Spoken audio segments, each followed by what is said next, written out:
pro kontrasnya informasi dari salah satu politisi bahasanya Juni atau 2023 ini. Iya, saya kalau mau ambil momen aja. Tapi kalau bohongi masyarakat saya, itu paling saya mah. Tapi kalau saya sih lebih fokus gimana sampai 2024 ini amanahnya bisa terus pegang. Saya ingatkan kepada anak-anak muda, ada atari berikutnya. Harus ada anak muda, terutama perempuan.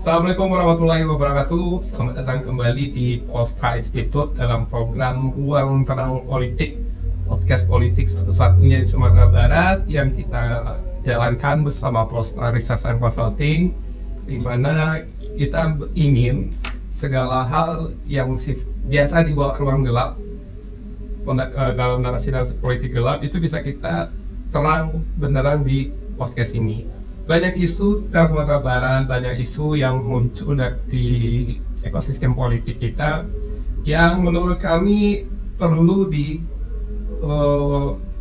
disajikan secara utuh pada masyarakat supaya pemilu itu semakin berkualitas. Jangan sampai setiap pemilu kualitas kita makin turun. Nah, kali ini kita kedatangan tamu yang luar biasa nih. Ini perdana nih Postra kedatangan tamu pejabat nasional, tokoh nasional yang menarik. Kenapa menarik? Satu-satunya perempuan yang berasal dari sumber berada di komisi yang katanya polusi mata air nggak didapatkan tinggi. Siapa beliau? Nah, itulah dia, Bu Atari Gautiardi. Ya, assalamualaikum. Selamat datang Bu Atari di Ruang Terang Politik. Nah, di biasanya ruang terang politik ini cuma ya kita bahas yang kontroversi yang panas-panas supaya terang, supaya di bawah juga terimanya secara utuh. Sekali lagi Bu Atari selamat datang. Nah, kita akan ngobrol-ngobrol nih Bu soal mungkin nanti yang panas-panasnya, yang ringan-ringannya dulu nih Bu. Bu Atari adalah salah satu politisi muda yang lompatan politik atau capaian politik ini cukup cepat nih. Nah, kita mau tahu kenapa mau masuk dunia politik nih. Setahu saya Bu Atari ini kan udah punya bisnis yang cukup stabil, udah besar, udah nyaman. Bersiapa masuk ke dunia politik? Ya, jadi mungkin karena sok tahu ya awalnya ya. Karena merasa gini, berumah tangga ya, lalu berkecimpung di dunia usaha juga udah nyobain. Kalau berkeluarga kan kita bermanfaatnya untuk anak-anak, untuk suami, untuk anak-anak gitu ya. Kita ibaratnya sebagai ibu mempersiapkan generasi setelah inilah gitu, tugas yang sangat mulia. Lalu kecemplung di dunia bisnis waktu itu awalnya karena gabung di perusahaan keluarga. Gabung di perusahaan keluarga itu pun mulai dari nol ya. Kan kalau orang mikirnya kalau gabung ke perusahaan keluarga pasti langsung jadi bos. Saya nggak nyampe di bos. Dari staff dulu? Dari staff paling bawah, staff accounting, staff administrasi waktu itu. Administrasi waktu itu naik ke finance and accounting. Akhirnya naik jadi di bawahnya manajer, bahkan nggak sampai manajer di perusahaan keluarga. Itu memang disengaja. Membentuk dari bawah. Memang orang tua tuh jangan mentang-mentang nggak instan, nggak boleh. Yang mie instan aja kayak kurang sehat kan. Tapi mie instan tetap juga harus enak dulu kan. Enak tapi belum tentu sehat kan, belum tentu baik kan untuk diri sendiri kan gitu. Jadi emang agak mau instan. Akhirnya ya ada di situ masuk ke perusahaan itu, akhirnya buat perusahaan sendiri yang merupakan sub dari perusahaan utama itu. Nah terus one day kayak kepikiran, kalau punya perusahaan gini cuma pekerja-pekerja aja yang ngerasain manfaatnya gitu. Pengen kayaknya I can do more than this. I mean, I wanna do so much more for my people, which is orang-orang Sumatera Barat. Terus setiap pulang ke kampung, kan dulu suami orang tua pas pulang kampung 2 kali setahun, dan di situ lihat kayak aduh kok Sumatera Barat ini sebenarnya potensinya bagus loh gitu. Cara membangun Sumatera Barat ini lewat apa ya yang bisa gaungnya itu besar, manfaatnya itu bisa dirasakan orang yang lebih banyak, cakupannya besar gitu. Terus Papa bilang memang udah politik kan, beliau udah politik aja, mau nggak? Terus mikirnya waktu itu beliau di salah satu partai yang isinya senior semua. Iya. Menarik dong. Sesuatu yang udah. Iya, kayak pas ketemu gitu, aduh, topu-topu ya, tua-tua ya gitu. Terus kita nggak tertarik di situ. Karena kalau masuk di sana paling suruh mulai dari pasang baliho dulu ya.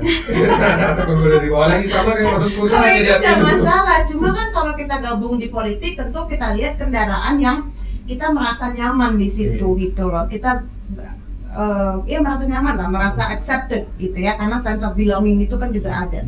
Akhirnya kita dibawa ke partai yang saya sekarang, ke Partai Amanat Nasional. Waktu itu ketemu dengan Pak Zul waktu itu, terus merasa dengan ketumnya bisa ngobrol, dengan sekjennya bisa ngobrol, dengan tokoh-tokoh politiknya, anggota DPR-nya saya bisa ketemu, bisa ngobrol. Yang waktu itu which is masih anak muda yang belum tahu apa-apa gitu. Terus nggak dianggap sebelah mata juga gitu. Bahkan kita kan anak muda kadang melontarkan pertanyaan, kalau saya ya, kalau saya mau nanya, saya nanya. Dan saya merasa ya pokoknya harus tanya, tapi saya nggak boleh sok tahu, judge gitu, kayak sok paling saya udah tahu jawabannya, nggak boleh gitu.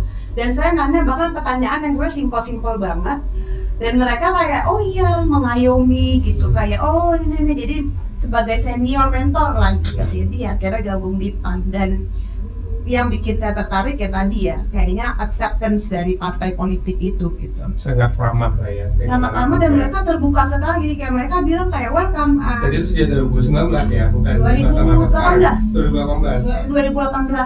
Ya, sekarang kan mayoritas partai politik itu baru masa-masa pemilu sekarang yang berlomba-lomba untuk menjadi partai yang sangat ramah ya. Iya, kalau PAN enggak. Bahkan PAN itu kan kemarin termasuk yang persentase anak mudanya tinggi ya, karena dengan jumlah kursi kita dan terpilih. Iya. Kita itu anak mudanya ada perempuan 2, laki-laki 4. Iya. Yang di DPRI dari PAN ya. Iya. Nah, Dan mereka semua aktif. di pengurus ini gimana? Banyak ketua DPP kita aja banyak anak mudanya. Sekarang? Iya, ada Bu Zita Anjani itu wakil pimpinan DPRD DKI. Kalau saya di Wasekjen.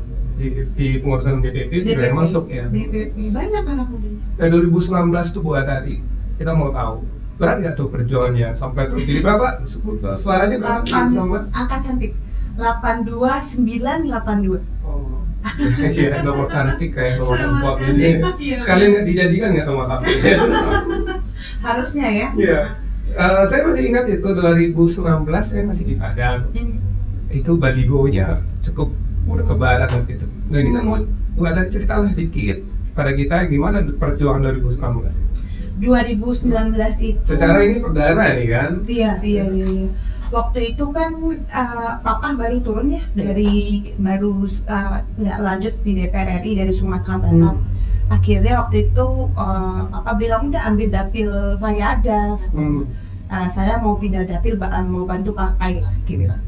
Kita mau coba dapil lain. Tapi sebenarnya beliau juga udah males ambil politik waktu itu. Akhirnya udah kita ambil Sumatera Barat. Memang challenge-nya cukup berat sih maksudnya. Karena anak muda, terus kan nggak pernah ada sejarahnya gabung di politik, tiba-tiba muncul langsung ke DPR RI gitu. Namanya nggak bilang apa nih, saudara muda, perempuan, karena perempuan itu kan di Sumatera Barat, Pamio-nya itu ya pemimpin itu kan perempuan ya, gitu kan muncul, ketemu nggak itu apa? Saya pun sebenarnya dari personal merasa perempuan itu bukan pemimpin. Ya. Nggak bisa. Nggak bisa. Perempuan itu, ini ada filsafat. Ya menurut saya perempuan itu justru Allah ciptakan untuk satu tugas yang lebih mulia daripada memimpin suatu kaum. Kita mempersiapkan suatu kaum loh. Memimpin suatu kaum dengan mempersiapkan suatu kaum itu beda. Dan menjadi politisi itu kan memimpin. Politisi itu kan kalau misalnya sebagai eksekutif itu kan memimpin suatu kaum, kayak bupati, wali kota, gubernur atau ini. Kalau memimpin kan bahasanya itu menurut saya ya. Artinya buat tadi sekarang menjadi politisi di bukan pemimpin kan legislator. Mau ini ya mempersiapkan satu kaum ya, itu artinya ya. Kalau politik gitu kan tadi masalah bahas soal perempuan sebagai pemimpin. Kalau dalam konteks perempuan sebagai pemimpin, saya juga nggak percaya itu, karena perempuan itu tugasnya lebih daripada itu. Perempuan itu tugasnya mempersiapkan suatu kaum. Artinya kita mempersiapkan anak-anak muda, anak-anak kecil. Kita mendidik anak-anak generasi muda ini supaya nantinya siap untuk memimpin suatu kaum. Itu tugasnya perempuan. Makanya sebenarnya kalau ada orang bilang perempuan itu kan nggak cocok jadi pemimpin, saya setuju. Tugasnya perempuan lebih mulia daripada itu lagi ya. Lebih. Yang notabene laki-laki nggak bisa. Iya dong. Yang laki-laki lakukan perempuan belum tentu bisa. Perempuan lakukan juga laki-laki juga nggak bisa. Semua punya ada porsinya masing-masing. Dan di 2019 apa sih yang beratnya buat dari pengalaman pemilu 2019? Omongan orang. Omongan apa nih yang agak itu tadi di pandangan sebelah mata gitu ya. Bisa apa, nah itu anak muda bisa apa, anak baru kemarin sore nggak akan bisa ngapa-ngapain buat kamu. Nah itu gimana cara buat cari mengatasi ya? Akhirnya terakumulasi suara. Ini kacamata kuda aja. Diam aja. Kacamata kuda tutup kuping jalan terus. Mentornya luar biasa juga kan, baru masuk ke dunia politik 2019, penerimanya juga gitu. Luar biasa juga mental. Dia karena kendali dirinya waktu itu gimana? Lihat ibu-ibu. Jadi saat turun kan saya turun sama sekali ketemu dengan masyarakat, lihat ibu-ibunya yang naruh harapan, udah di situ aja kekuatan. Berarti ada orang tuh menitipkan harapan kepada kita. Gitu. Mungkin nggak semua orang, nggak mungkin dong semua orang milih saya kan nggak mungkin juga, atau semua orang milih siapa si A, si B, si C kan nggak mungkin juga. Pasti semua punya porsinya masing-masing. Saya punya konstituen saya sendiri. Dan melihat mereka ketemu dengan saya yang buat hari gini-gini kami minta ini semoga bangun semua gitu aja dah. Oke, kita bicara sekarang, kita mau tahu. Ini udah baru masuk dunia politik, terpilih langsung masuk ke DPRI, duduk di komisi 5. Dari awal komisi 5 ya. Nah ini kan komisi 5 ini bidangnya infrastruktur, perhubungan dan Kementerian Desa. Kementerian Desa. Ini strategis sekali nih bidangnya Bu Atari, dan itu mungkin dinamikanya juga agak tinggi prediksi kita. Nah, sebagai orang baru masuk ke DPR, gimana awalnya Bu? Kaget nggak ini? Ternyata di komisi atau di DPR itu seperti ini, kaget nggak? Kaget. Karena image-nya waktu saya masuk itu ngerasanya anggota dewan pasti kan gitu kan, aku udah anggota dewan tuh tidur doang. Anggota dewan tuh gini. Ternyata pas saya masuk komisi 5 lihat orangnya ngebut semua. Ngebut semua. Itu porsinya banyak orang baru apa orang lama? Banyak orang lamanya kalau komisi 5 karena favoritnya senior partai biasanya. Iya. Favoritnya senior partai, favorit tokoh-tokoh besar partai. Apa bisa buat tali Mas bisa masuk ke komisi 5 yang favorit? Padahal sekarang orang baru loh. Iya, itu. Nah, itu saya sampaikan juga ini. Kalau milih siapa anggota dewan kan masyarakat. Tapi ya kalau milih komisi itu kan partainya. Jadi kebetulan orang tua di pimpinan pusat partai, saya juga salah satu anggota Kawasekjen dari pimpinan pusat. Jadi masuk dalam DPP. Jadi alhamdulillah kita bisa dapat kursi yang strategis di komisi 5. Nah, di komisi 5 itu berapa lama Ibu dari bisa menyesuaikan ritme kerja senior yang rame ini? Setahun ya? Setahun itu full masih diajarin sama orang tua, karena kan orang tua dulu di komisi 5. Ayah dulu, papa dulu di komisi 5. Juga pernah di komisi 5 ya? Udah tahu juga? 12 tahun. 12 tahun di komisi 5. Iya, 2 kali lebih. Beliau kan 3 periode. Lumayan. Setahun tuh diajarin. Kalau programnya ini cari tahu sendiri. Habis itu nanti ngobrol dengan teman-teman yang di komisi kan kira-kira programnya apa aja untuk masyarakat. Lobby menteri juga terjadi. Nah, alhamdulillah ini makanya kadarullah ya kayaknya. Lancar aja. Nggak perlu ada effort yang gimana. Mengalir aja gitu. Mengalir aja, udah tiba-tiba menterinya baik sama kita, bahkan kesumbar juga sama kita gitu. Jadi alhamdulillah itu udah Allah semua. Ya. Saya juga bingung sebenarnya kenapa ya ini gitu. Ya, ini menarik juga, orang baru masuk politik langsung pilih dan masuk ke komisi yang ya favorit lah bagi banyak. Saya dilabrak. Dilabrak sama siapa? Awal pertama terpilih, Ya. pas milih-milih komisi di partai saya dilabrak sama petinggi partai. Ini orang baru milih-milih pula. Saya datangin ke ruangan saya diteriakin, kamu jangan di komisi 5, kamu komisi lain aja. Saya diem. Ya, jadi tetap berhasil. Tetap dong. Karena itu udah butuh lobby politik. Iya, alhamdulillah makanya takdir Allah itu. Ya, dia Sampai dilabrak, nggak usah itu selalu dia dapetin komisi 5. karena itu berebutan tidak walaupun satu partai. ada Iya, berebutan. pasti kan ada orang tinggi. Tapi malah sekarang saya berteman baik dengan yang ngelabrak itu. Dia komisi berapa? Jangan nanti saya berteman baik, beliau orang baik. Oke, sekarang ini ada yang seksi nih, terutama di dapil bulan hari. Ini kontroversi juga di masyarakat. Bahkan 2-3 hari bahkan ini tiba-tiba muncul lagi nih soal si tinjau lawi. Nah, tinjau lawi ini kalau saya perhatikan panggungnya memang seksi sekali.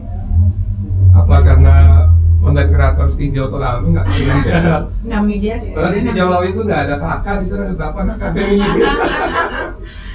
Kakaknya kayaknya yang itu ya, yang ada ekornya itu. Iya, memang. Kakak kakak di situ. Diperebutkan ya, tapi mungkin satu sisi isu infrastruktur lah. Sumber kita lihat isu infrastruktur cukup menjadi perhatian orang banyak. Nah, dan ini kan bidangnya buat Ari. Kita sekarang ada hal yang menurut kami perlu diluruskan. Ada pihak lain yang juga berusaha untuk memberi informasi versinya dia kepada masyarakat. Nah sekarang karena kita bicara senjata itu adalah infrastruktur, kita mau tanya langsung nih ke buat Ari mumpung buat Ari di Komisi 5 infrastruktur. Update terbaru Bu, sebenarnya tinjau laut ini sudah dimasuk pada tahapan seperti apa? Ya, jadi awalnya kan si tinjau laut itu dari tahun 2000 berapa? Udah lama sebenarnya. Sebelum periode ini buat Ari juga? Kalau itu saya nggak tahu ya. Cuma awal-awal saya masuk itu sudah ada usulannya, terus nggak tembus. Dan karena ini kan proyek besar. Yang usulkan pertama kali dari gubernur atau? Itu saya lupa dari mana itu. Gubernur juga ada, dari saya juga ada waktu itu. Karena kan kalau gubernur memang karena beliau yang punya daerah. Terus kan kalau saya karena personal, karena saya lewat situ terus. Saya kan dari Padang turun pesawat langsung ke Solo, itu kan lewat ke kampung saya kan lewat situ. Jadi itu personal buat saya. Jadi dari awal sudah saya usulkan, gubernur juga mengusulkan, saya tahu itu. Lalu tiba-tiba nggak ada jawaban. Pokoknya habis itu panjang setelah itu, akhirnya di rapat saya selalu bukan sentil ya, saya masukin lah gitu. Tolong tinjau laut diperhatikan, tolong tinjau laut diperhatikan karena kecelakaan sering, karena saya sering ngalamin. Itu sebelum viral, kan viral semenjak pandemi ya. Semenjak pandemi orang ada yang taruh kamera di saya kira itu viral. Nah, pas viral pandemi senjata itu hiburan. Iya, orang jadi lihat semenjak pandemi kan semua jadi hiburan. Nah, akhirnya pas viral itu yang 6 juta viewers itu langsung muncul. Ini sponsornya gede nih. Semua menarik gitu kan. Padahal dalam hati saya kayak ini udah usulan saya dan gubernur dari provinsi ya. Dan nggak mungkin tiba-tiba sulap muncul gitu ya, pasti secara administrasi pemerintah dan gubernur juga mungkin susah loh karena itu proyeknya kan kayak kelok 9 nggak sama kayak proposal festival band ya kayak tiba-tiba Minang Cel lah kayak Minangnya Kocel lah enggak, tapi itu proyek besar dan anggarannya besar kan 4 triliun. Kalau itu tunggu dari Bu Kemenko kayaknya. Ya artinya belum ya. Jadi udah viral gitu, akhirnya udah. Nah, ada yang ngomong Juni ini mau mulai tender ya. Kalau udah tender sudah ada angka dong. Masyarakat saya pinter, kan pinter juga. Saya juga masyarakat. Lihat kan, saya juga masyarakat. Kan kita bisa sama-sama lihat terjadi nggak gitu. Jadi memang only time will tell gitu ya. Waktu itu udah viral, udah gini, terus mulailah tuh waktu itu Utama Karya itu mengajukan desain gitu, mengajukan desain. Jadi desainnya bukan dari PU misalnya Komisi 5 ya, tapi ada ide lah. Mengajukan desain. Kalau programnya, proyeknya punya PUPR. gitu. Tapi yang mendesain ini waktu itu Utama Karya mengajukan desain. Lalu disambut baik oleh PUPR. Akhirnya waktu itu Pak Menteri bilang sama saya gitu, ayo karena saya sering ngomong tinjau laut kan, Uni gitu ya, saya mau ke Sumatera Barat katanya, saya mau lihat soal si tinjau laut. Itu beliau ngajak saya, akhirnya di mobil beliau kaget, oh masih ada yang kayak gini ya tipe jalanannya ya gitu, yang masih hutan lindung, masih bagus lah, makanya beliau senang banget. Nah setelah itu akhirnya berjalan progres. Nah sampai saat ini, sampai detik ini itu masih kita studi pembiayaan ya namanya ya. Jadi belum. Jadi masih, jadi tahapannya gini, kita lihat dulu nanti pembiayaannya skemanya seperti apa, lalu anggarannya berapa. Setelah ini oke, baru naik ke Kementerian Keuangan diajukan. Artinya belum final KPBU itu belum final ya? Kalau sistem itu beda lagi. Nah, kita mengajukan caranya KPBU karena kan anggaran kita tidak cukup. KPBU kan kerjasama dengan badan usaha, nanti pemerintah kan nyicil, gitu kan? Nah, jadi itu sudah oke, nggak masalah, no problem. Karena zaman sekarang pembangunan seperti itu tuh banyak dilakukan oleh pemerintah saat ini. Nah, lalu sampai saat ini progresnya baru melihat dulu nih kira-kira ibaratnya kalau mau bikin barang ini, mau bikin botol ini, kira-kira plastiknya berapa, airnya isinya berapa, ininya berapa, CNA baru gitu, baru melihat postur biayanya, anggarannya. Nah, ini harus diajukan dulu ke Kemenkel Keuangan, nanti direview dulu sama Kementerian Keuangan, masuk nggak nih, gitu, oke nggak nih. Kalau Kementerian Keuangan setuju, baru PUPR bisa jalan, baru PUPR nanti akan meminta kepada Pemda, dalam hal ini Gubernur, untuk DD-nya, gitu. Nah, itu masih panjang. Dan itu juga butuh nggak? Karena itu hutan lindung. Nah itu nanti akan problem saat pembuatan DD. Oh iya, karena hutan lindung itu harus didudukin tuh, TNI, polisi, unsur masyarakat, dan juga Bupati Solok dan Wali Kota Padang. Karena kan ini wilayah mereka, Wali Kota Padang. Juga ya, karena harus dong. Kalau itu kan urusan dari Kementerian PUPR nantinya. Tapi mereka harus duduk sama-sama. Artinya tidak sesimpel yang kita baca di media. Enggak. Itu ini very very complicated dan ini very delicate. Artinya kalau salah sedikit, aduh ini sayang banget. Ini bisa habis. Berat juga ujian ini. Berat. Makanya kalau orang yang nguping-nguping doang, yang cuma nengok dari luar, iya, makanya kalau mau itu ya ikut rapat di dalam gitu loh. Rapatnya itu udah berjalan nggak mungkin dengan Kementerian khusus ya itu kan kemarin kami kesini meninjau, itu sudah suatu move, udah ada tuh progres. Nah sekarang progres itu berjalan adalah ininya pembiayaan tadi itu kan bukan urusan DPR di Kementerian PU dan Kementerian Keuangan lagi ya. Artinya memang informasi dari salah satu politisi bahwasanya Juni atau 2023 ini mulai nggak ya? Lalu 2024 selesai gitu ya. Saya itu nggak sukanya kalau cuma dengar dari nggak ikut sehari-hari rapat di dalam, lalu langsung ini. Saya kalau mau ambil momen itu hak orangnya. Tapi kalau bohongi masyarakat saya, itu boleh saya mah. Saya nggak suka. Jadi marah semuanya. Iya, karena kan saya tahu kondisinya. Betul. Saya tahu ini belum ada apa-apanya loh. Nanti kalau masyarakat saya udah senang, mau dibangun Juni, tiba-tiba nggak dibangun Juni, tapi kalau tadi diserang nggak akhirnya begitu? Oh ya apa-apa, kalau saya nggak masalah. Intervensi ya? Iya lah, kan nggak semua orang senang sama saya. Saya nggak bisa kontrol orang senang sama saya. Yang bisa saya kontrol adalah visi misi saya. Saya nggak peduli mau orang ini lo buat tari bohongin lah. Akhirnya betul. Time will tell. Ya, waktu yang menyatakan, membuktikan semuanya. Time will tell. Itu kan dibilang kalau kan Pak Menteri udah ke situ buat tadi numpang foto doang, saya bilang, memang tugas saya selesai di sini. Ini bukan tugas yang ini tugas Komisi 5 gitu. Itu banyak cobaannya, tapi ini banyak. ombaknya ombaknya banyak, tapi itulah serunya politik kan. Ya itu serunya. Jadi memang kita punya PR lah, karena masyarakat perlu tahu sih Ya.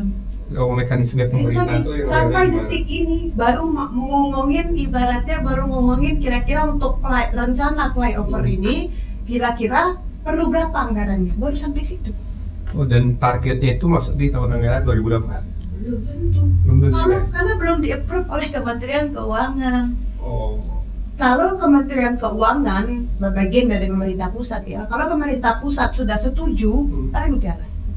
Ya artinya ini sebenarnya kerjanya nggak bisa sendiri. Oh, kerjaannya bukan nggak bisa sendiri, ini panjang. Ini main panjang nih. Kayak komisi Kementerian Keuangan tentu komisi siapa nih orang Sumbar, komisi yang bisa mendorong gitu ya, iya. Nggak Kayak bisa Kelok jadi 9 biro contohnya. sendiri ya.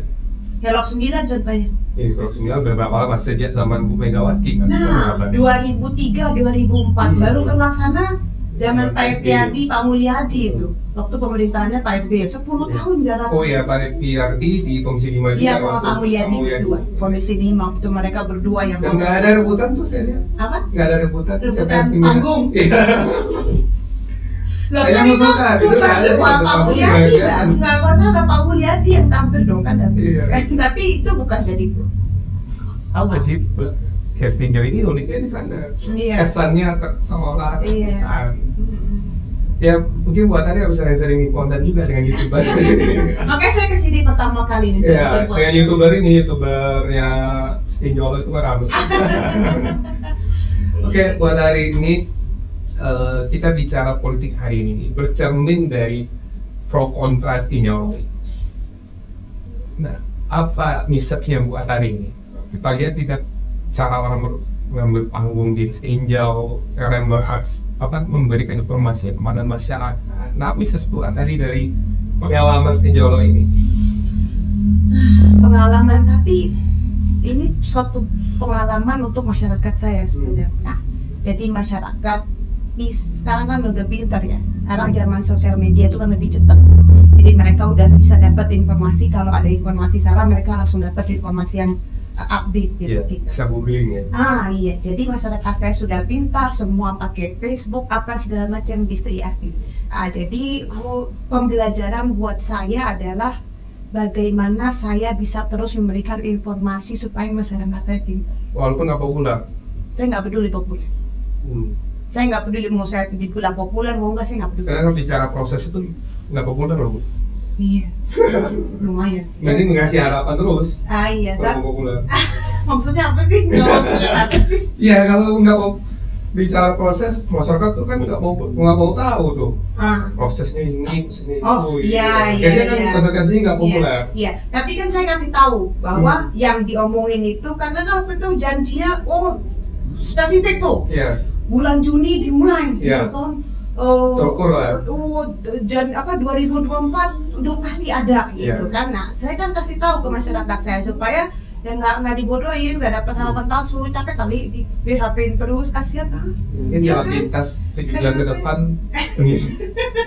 Nah, BHP ada waktu kayak next kali. iya, masyarakat saya tuh jangan di BHP-in gitu loh. Makanya kalau ada informasi-informasi salah ya, kalau saya tahu informasinya ya saya akan lebih gencar untuk ngasih tahu informasi yang benar. Ini tahun keberapa Bu buat Ari menjabat sebagai Adat Ari? 2019, sekarang berarti 2 tahun ke-4. Tahun keempat. Kalau artinya udah menikmati saya lah ya, dinamika aja bertarung dengan pihak ini. Baru-baru ini aja. Agak signifikan baru-baru. Baru-baru Dan ini itu aja. setiap loh ya? Sebelum itu. Oh, Sebelum itu sudah banyak lah ya. Ibaratnya mungkin orang baru ngeliat, pohon siapa tinggi banget nih, anginnya ditiupin gitu. Oke, kita bergeser nih buat Ari. Apa aja yang sudah buat Ari bawa nih untuk Sumatera Barat? Kita perlu tahu juga. Ya, kalau kita kan program lewat kementerian yang mitra ya. Jadi mitra saya ada PUPR. Itu setiap tahun alhamdulillah selalu bawa bedah rumah gitu ya. Jadi kita merenovasi rumah-rumah masyarakat. Itu setiap tahun. Setiap tahun alhamdulillah. Dari tahun 2019 akhir. 2019 akhir sampai baru dilantik tuh waktu itu. Lalu itu Desember 2020 sampai 2023 saat ini. Dan sekarang sedang tahapan untuk mendata untuk penerimaan manfaat tahun 2024. Jadi maraton terus ya? Nggak putus ya? Nggak putus. Itu kan gunanya resa Ini kan? berapa banyak? Berapa unit? Alhamdulillah nggak tahu nambah. Alhamdulillah nggak tahu nambah. Dari waktu 2019 itu dapat sekitar 500 ya, 500 rumah. 2020 itu dapat sekitar 1.200. Sekarang 1.500 dan alhamdulillah 2024 1.750. Naik terus. Naik. Selain itu apa, Bu? Lalu ada juga irigasi kan, infrastruktur kan? Infrastruktur, ya. Irigasi, air minum, air bersih. Jadi kalau ada yang mau minta air minum untuk di rumahnya nih, Ada aroma-aroma jogging. air minum, lalu sanimas itu WC rumah. Sanitasi ya? Iya betul. Terus ada juga penampung air hujan, lalu rusunawa ya, kayak mes gitu. Untuk beberapa instansi pendidikan, kayak di Padang gimana. Lebih banyak ke infrastruktur. Itu tuh jalan daerah yang kemarin tuh dibenerin dulu kan orang bilang katanya kalau dari Jambi ke Padang, di Jambi udah lumayan tidur nih, nyampe masuk Padang nama saya nah itu kemarin saya masuk itu pembetulan ya, saya ingat iya nama saya juga jalan Batam Baru itu. itu juga masuk. Terus yang dari Sijunjung Morokalaban juga masuk. Lalu yang dia ada nasional presentasi jalan pembenahan jalan. Nggak bikin stiker soalnya itu perjuangan apa? Itu kan kalau jalan nasional ya tugas memang apa ya, nggak perlu tugas masih lah ya, bikin nggak perlu stiker, di-branding. iya. Masyarakat udah tahu. Nggak perlu lah, itu kan tanggung jawab saya. Kemarin yang baru rame ini Batang Tapan. Batang Tapan Pesisir Selatan ya? Batang Oh Selatan. ya. 1 tahun 2 tahun kebelakang ini sering banjir ya? Iya kan tahun ini dapat itu normalisasi Batang Tapan. Udah mulai Udah pengerjaan. tahun ini atau tahun lalu ya, saya lupa pokoknya. Itu aspirasi juga tuh, lumayan ramai tuh. Di sana Karena banyak yang tahun banjir. ngakuin juga tuh. Oh, ada lagi yang ngaku ya? Banyak. Padahal itu infrastruktur ya? Iya, itu dari pusat. Dari pusat. Dari pusat. Oke. 2024 kembali Kita ke sama, kita lagi mau perjuangin beberapa sungai di Kota Padang. Kita lagi, karena kan sering banjir di Kota Padang. Ya, Jadi kemarin 3 hari yang lalu saya dapat laporan tuh, katanya ada 5 sungai besar. Insya Allah kita lihat mana yang paling urgent, itu kita bantu untuk suarakan. Lalu juga Bandaraweh di Kabupaten Solok itu juga Insya Allah. Lalu juga di Sijunjung beberapa seperti kayak kawasan wisata kayak Siloket Geopark itu kan sudah masuk dalam kancah internasional. Iya. Jadi kita wisata ya. iya. Daftar wisata yang nasional. Jadi ya TPR-nya masih banyak. PR-nya masih banyak. Artinya kalau PR masih banyak lanjut lagi dong. 2024 Tunggu dulu. Kan kalau ngomongin pemilu deg-degan. Karena PR-nya masih banyak nih, nggak usah selesai kan Bu? 7 bulannya selesai. Oh enggak dong, Ya artinya butuh tambah 5 tahun lagi. Itu berjuang dulu. Optimis nggak 2024 pemilu bisa masuk lagi DPR? Insya Allah. Kalau saya pada prinsipnya kalau masih dipercaya oleh masyarakat Sumatera Barat, saya siap bekerja lagi untuk mereka. Sekarang fokusnya adalah kalau saya sih lebih fokus gimana sampai 2024 ini amanahnya bisa terus pegang. Karena kan agak ini ya, walau-walam ya gitu, agak sempat takut juga gitu. Aduh, bisa maksimal nggak ya 5 tahun pertama ini gitu? Karena agak ambisi. Mereka masih muda. Pasti kan anak muda ada ambisinya kan, kayak perfeksionis. Oh harus in targetnya gitu. Jadi fokusnya ke situ. Tapi minimal ketika dulu duduk tentukan target di masa-masa sekarang ini udah melewati target sih, karena kita kaget kan banyak program-program yang tadinya kayaknya bisa nanya tapi kaderullah dapat. Kayak Batang Tapan itu kita udah deg-degan dapetnya berapa ya, besar loh, 32 miliar. Karena kita berpikir waktu itu saya bilang Pak kalau yang dapat 20 miliar aja ini udah bisa panjang, udah bisa. Nah itu kita kewasaran dari kita tahu lah negara kita terbatas, kebutuhannya juga banyak. Itu rebutan gimana? Karena daerah lain juga bilang itu daerah saya juga banjir, saya cuma butuh duit 32 miliar. Nah itu dia. Makanya untungnya kan kalau APBN itu tergantung dari visi misi sang presiden. Nah kebetulan presiden kita itu visi misinya infrastruktur. Nah jadi makanya anggaran PUPR kan meningkat. Nah jadi alhamdulillahnya itu, dan itu kan nggak semua daerah ada perwakilannya di Komisi 5. Kebetulan aja Sumatera Barat dulu saya sendiri, sekarang ada Pak Iqbal, ada orang Sumatera Barat ya di situ. Jadi makanya bisa banyak program ke Sumatera Barat. Kan pada intinya kalau anggaran dari pusat itu tergantung siapa yang membawa dari pusat itu ke daerah kita. Itu aja kan. Ya, ini masuk jawaban ini karena ketika Sumatera Barat orang bilang infrastrukturnya terbelakang. Iya. Ya karena APBD-nya terbatas dan APBN-nya pun cuma satu orang yang nungguin di atas. Itu ya. Sekarang udah ada Sekarang Aibal, alhamdulillah ya. ada baik-baik. Pak Gubernurnya juga kasihan kan gitu jadinya, berharap ada satu orang dan orang ini pun juga rebut panggung, direbut juga panggungnya. Seru politik Sumatera Barat ini. Iya. Oke, buat Ari sebagai bundok kandung muda jadi politisi nih, apa nih pesan pada politisi muda, ya terutama perempuan nih, karena ini kan ya masih ketika perempuan jadi masuk dunia politik, itu ada diskursus khusus lah pembahasannya. Nah, buat Ari sendiri memandang perempuan dan politik seperti apa? Sebenarnya yang perlu saya ingatkan kepada anak-anak muda bahwa kehidupan kita itu pasti politik. Saya bisa duduk di sini, bisa ada kursi di sini pasti karena politik.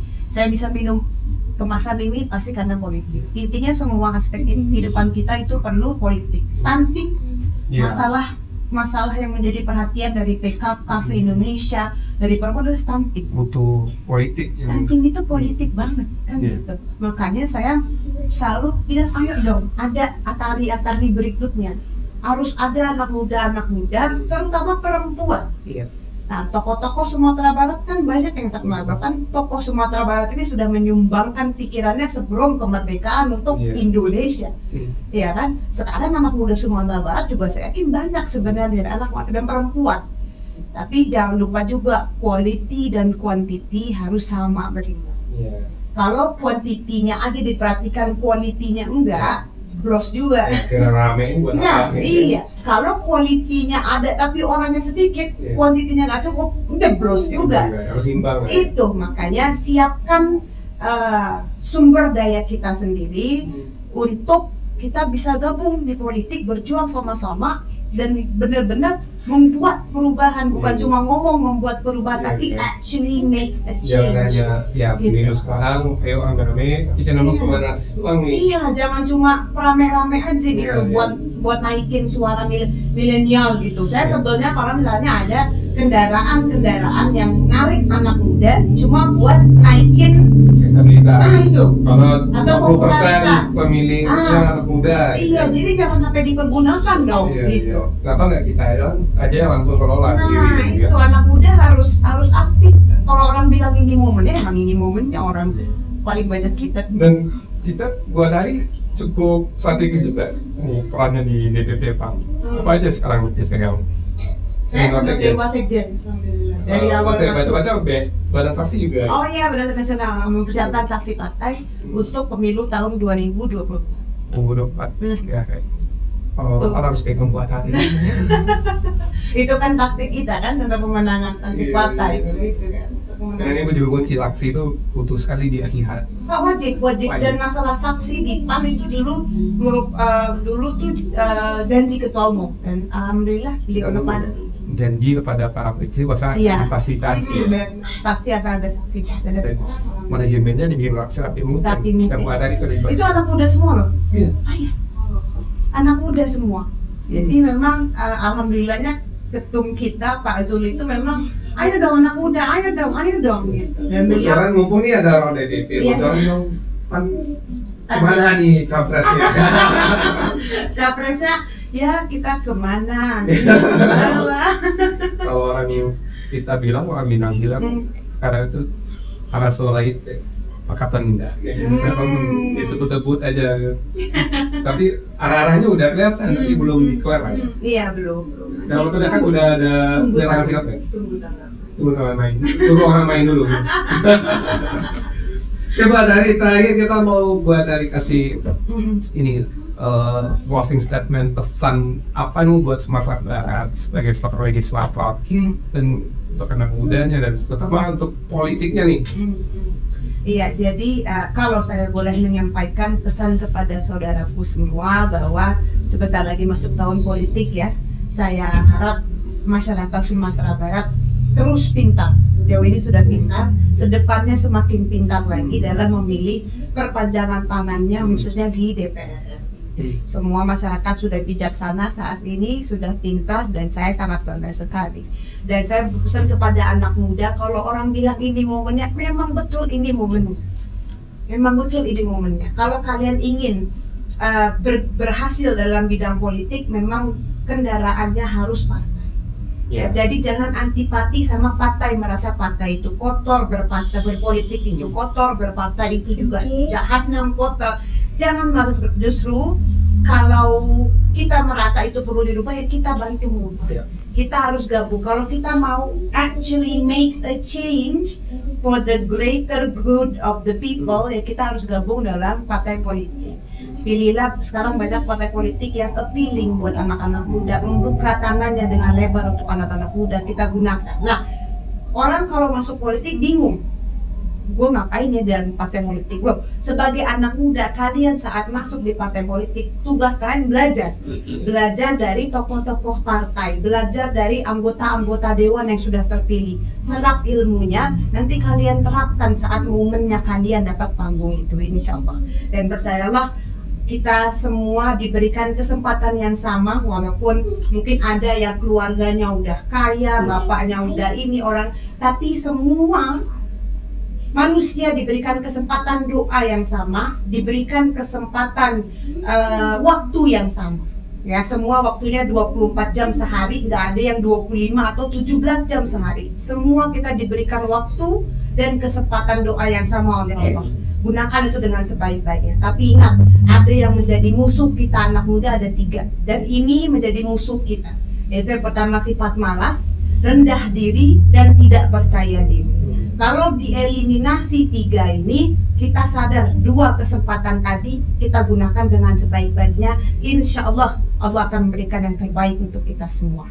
Ya, sebagai anak muda, terutama generasi muda, harus selalu haus akan ilmu dan jangan sok tahu. Jangan merasa paling tahu semua jawaban, tapi kita harus punya sok tahu. Sifat apa? Sifat pingin tahu. Pingin tahu, haus akan ilmu. Yang itu yang penting. Tapi jangan lupa tadi, pokoknya 3 sifat ini musuh kita bersama, yaitu sifat malas, sifat rendah diri, dan juga sifat tidak percaya diri.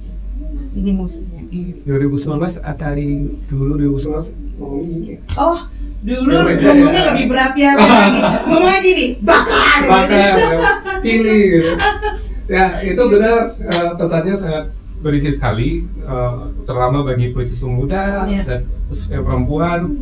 Jangan takut masuk partai politik, karena satu-satunya dalam sistem demokrasi itu jalur distribusi masuk politik itu adalah partai politik. Nah, jadi ya kita ingatlah statement Pak Mahfud MD nih, mau seperti apapun politisi, partai politik, kita tetap harus ada. Ya, kalau di survei itu kan partai politik ngomong lembaganya dia paling buruk ya, terus di bawah. Tapi apapun itu kondisinya, sistem kita hanya melalui partai politik. Ya, sangat banyak informasi yang kita dapatkan dari Bu Atari, juga ada sisi inspirasinya, dan soal Siti Njolawi juga sudah dijelasin karena setelah nonton lagi belum mulai ya, masih jauh ya Bu itu kan, masih jauh ya. Ini baru tahap bahas rencana biaya gitu. Ya, artinya Bu Atari lebih bagus memilih bicara apa adanya, walaupun nanti ini bukan kabar baik, daripada ngasih harapan kabar baik-baik dan mencari alasan selama 7 bulan ke depan. Iya. Ya, kalau sana ini bukan kabar baik, kabar yang nggak benar, tentu 7 bulan ke depan harus cari logika pembenaran nih. Syukur-syukur kan cepat dapat jawaban dari Kementerian Keuangan, itu kita serahkan sama PUPR dan Keuangan sekarang. Kalau untuk kita ya waiting game aja. Mudah-mudahan secepatnya lah Ibu ya. Kita titip harapan juga kepada Bu Atari. Sampai ketemu di konten selanjutnya, mudah-mudahan Bu Atari mau lagi injek ke Costa, in konten kita tunggu informasi-informasi selanjutnya, terutama di infrastruktur Sumatera Barat. Ya.